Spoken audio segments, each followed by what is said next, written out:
next we are going to travel to Afghanistan. Please welcome Mrs. Arian Ahmadi, who has over 10 years of experience in different capacities in the fields of sales, event planning, social affairs, and management. She has worked with a number of embassies, non-profit organizations, and private companies. Mrs. Ahmadi holds a bachelor's degree in business management from George Mason University and an M.B.A. from Trinity Washington University. Please welcome Mrs. Arian Ahmadi to the stage.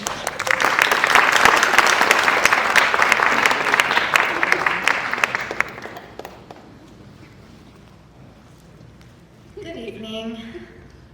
Poetry, music, and storytelling have been part of Afghan culture for many centuries. Afghans love stories. In old days, and even nowadays, in some parts of Afghanistan, storytelling is common in the Afghan families, especially when there are grandparents in the family. There are countless Afghan short stories that date back to centuries ago, and some of them have been compiled into dedicated books for kids in recent years. There are also many international well-known authors, novelists, and storytellers, such as Khalid Hosseini, the writer of The Kite Runner, as many of you all must have read. Now I'm going to show a short story that's been put into a YouTube video that has been compiled from an author who passed away many years ago. And it's a story that they tell to children, right? Because in some remote parts where there's no electricity and so forth. And I hope you will enjoy a really nice Afghan story with beautiful Afghan music in the background. Thank you.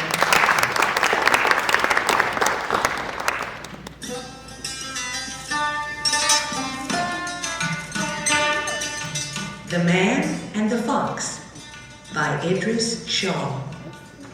Illustrated by Sally Malum.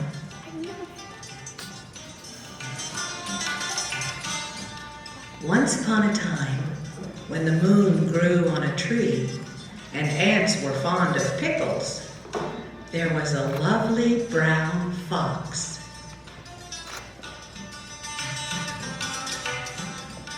He had soft fur, beautiful whiskers, and a fine, bushy tail.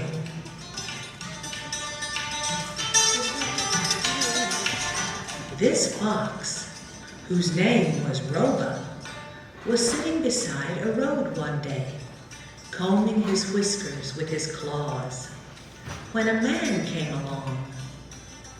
"May you never be tired," said the man.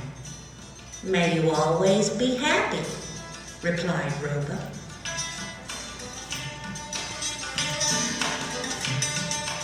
"Feeling generous today," said the man. "Is there anything you would like?" "I would like a chicken," said Roba, because foxes love to eat chickens.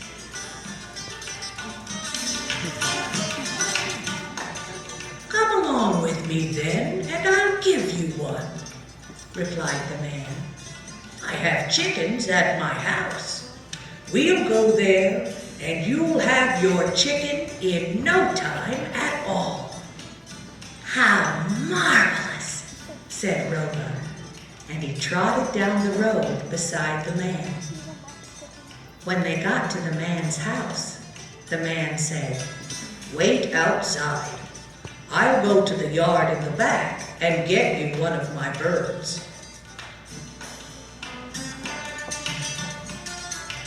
So Roba sat down to wait, and the man went into his house. Then the man took a sack and put some stones into it. You see, he was going to pretend there was a chicken in the sack. He wasn't really going to give a chicken to the fox at all.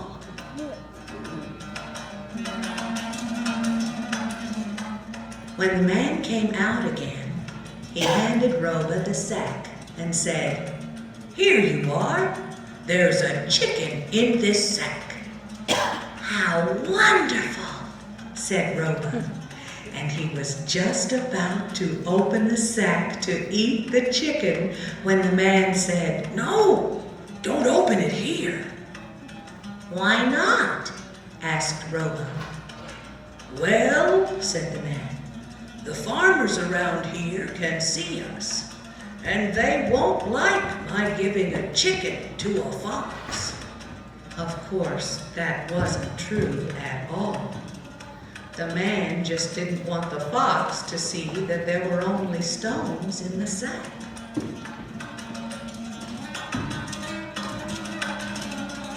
"What shall I do then?"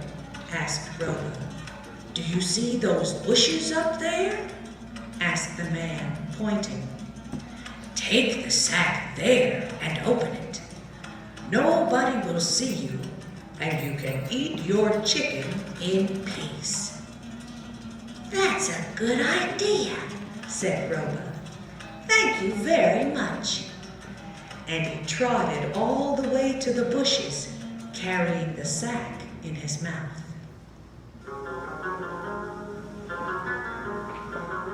As soon as Roba crawled under the bushes, he opened the sack and saw the stones inside. "Strange," he muttered to himself. "What kind of a funny joke is this?" When he peeked out of the bushes, he saw that a net had fallen over him.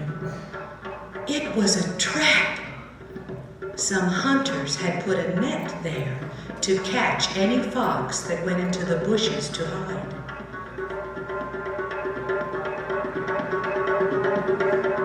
At first, Roba was worried because he thought he might not get out of the net. But he was very clever. Foxes are very, very clever, you know. He searched through the stones in the sack and found one with a sharp edge. With this, he began to cut the net.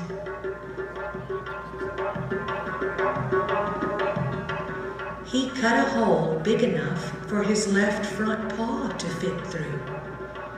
He cut some more, and soon the hole was big enough for his left and his right front paws to fit through.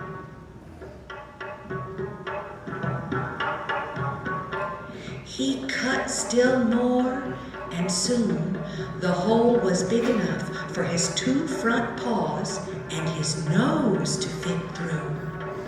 He kept on cutting, and soon the hole was big enough for his front paws, his nose, and the rest of his head to fit through.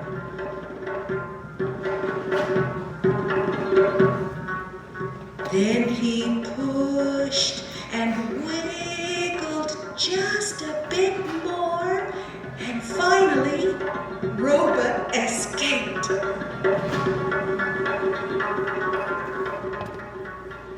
As Roba ran off down the road, he laughed and laughed and laughed.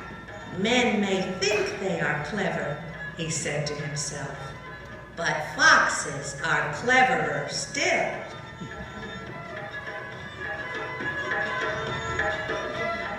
Now, all foxes know the story of Roba and the man who promised him a chicken. And that is the reason why, whenever you see a fox, if you ask him to come for a walk with you, he won't. And that is why it is very, very difficult to catch foxes, and why they live such a free and happy life.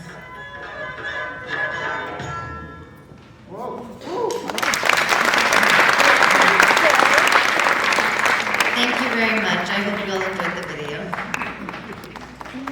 Thank you so much. Thank you so much, Arian. What a lovely story.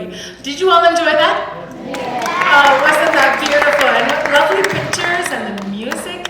Thank you so much for that lovely story from Afghanistan.